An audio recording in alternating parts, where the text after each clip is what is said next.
Hey everybody, Aaron here from Cool Guys Who Sit at Home, and welcome to my new Let's Play world. This is 1.51. When 1.5 came out, I decided to start a new world. I've been playing this map for a month or so, and as you can see, I've already started doing some construction, so I'm going to give you a quick world tour to get everybody all caught up on what we've been working on. So the important thing to note about this world is that I have a few criteria that I'm trying to hold myself to. One is that all the buildings on the surface need to be of a similar style, using similar blocks and resources. I don't want to have huge towers or strange looking buildings just floating around.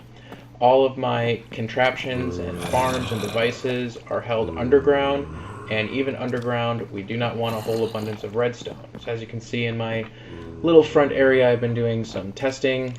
This is for the cocoa bean farm, which I originally saw on MonkeyFarm, but watch Doc M's tutorial. The center point of the house is this mob farm. It is a combination of a zombie spawner and a mobs on demand farm underneath. This lever here both prevents mobs from coming through, as well as activates the water on the mob spawner down below, so that we get a nice mix of mobs. So I will shut that back off so no more mobs can come through, and then we suffocate them. There are some issues with the spawner that really work on it. When I do that, I want to so now we got a simple 1-2 kill. Collect the XP, items go in there, and go into a bucket. The house itself, on top, doesn't have a whole lot of machines. We just have some nice areas. The real wonderful place is down below. So as we go down below, the first thing that we're going to go see is our skeleton farm. And this farm has not been hooked up with any of the hoppers yet, although it needs to be. The wall lighting is a design based off of a good friend of mine who really hates it when you can see torches and whatnot, so he likes to use white wool and kind of reflect the lighting back.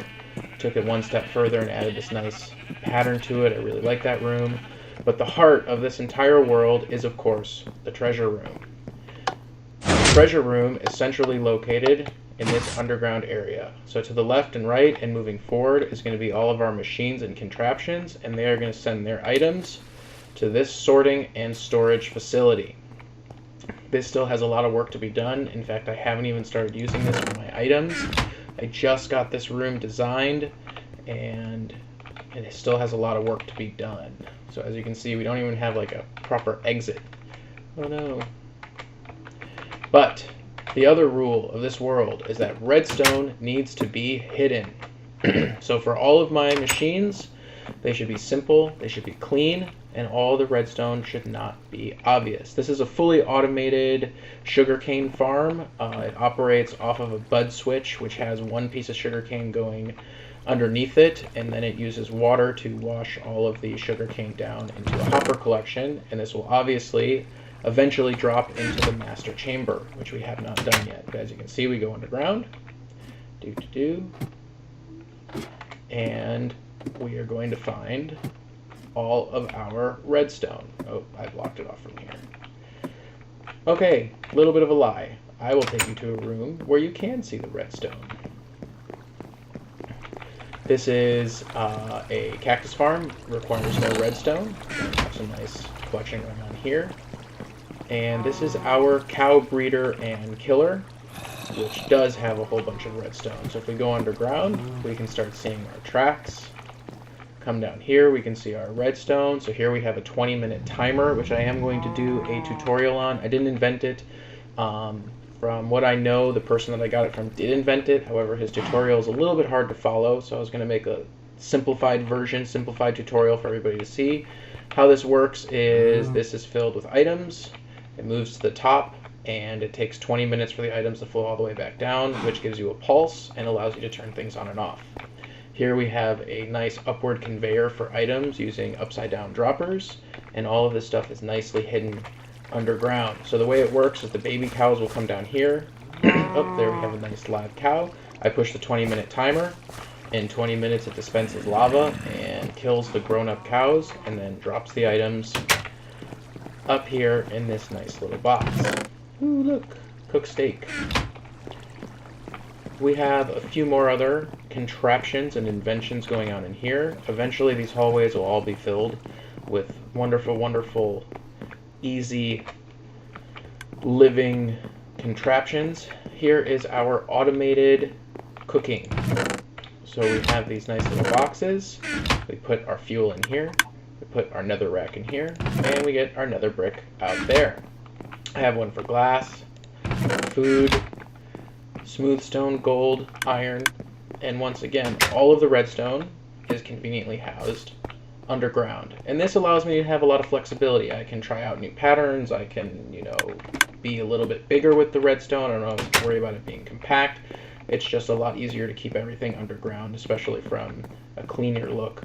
This is my automated chicken farm. It is semi-automatic. It requires you to push a button when the chickens are moved. I didn't want to build a giant tower to use the fully automated version, although I might build one anyways. The chickens live up here, drop their eggs, and then you can cook them and kill them. I am making a change to this one, so I don't have any chickens in it right now, where it's not going to kill the chickens that are laying the eggs.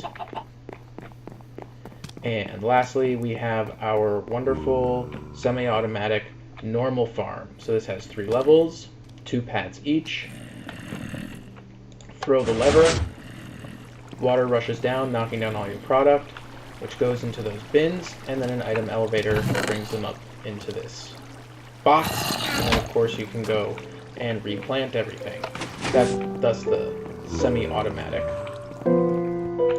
because unfortunately you do still have to replant. Alright, so we'll go back upstairs and we'll take a look at some of the buildings that we've been making. Again, everything upstairs is supposed to be kind of archaic, not technological, and then we'll house all of the wonderful inventions downstairs, and we'll filter everything to this wonderful treasure room. Eventually these stairs are also going to be secret stairs that are sealed into the ground, and I've already done some work on that, although it needs a bit more work. These will be replaced with wood. There'll be wood here. You go ahead and flick your switch, and then you're going to have stairs that come down. Ooh, nighttime. Let's sleep so we have a good view. This is the old treasure room. This is the one that I'm still using. Not a whole lot to it. I think a skeleton just glitched through me. So I really like doing, beautiful architecture along with a mix of redstone and a lot of technology. But again, I don't like having that redstone kind of stick out. I don't like having buildings that don't really flow with each other. So I've decided to really break this world down to 3 levels. Level 1, our architecture. And as you can see, we have this really nice windmill over there. There's nothing inside. We have our normal house, our little estate. Over here we have our automatic watermelon farm. We have the top of our regular farm. The building that's under construction here is going to be the barn for the horses, which I'm using a Gothic style barn design where these 2 levels are open. And I think I'm going to build a nice little house and maybe put a villager in there and he can tend to the animals. So we're going to be doing some work on that. On the far side, we have what will house our sheep and motherboard. The motherboard is already there, and that's part of that automatic cow system that allows me to breed and harvest cows, almost fully automated. And that is also a really pretty building. As you can tell, we're using nether brick, stone half slabs, jungle wood, and a little bit of dark wood. It's pretty much what we're doing on the top.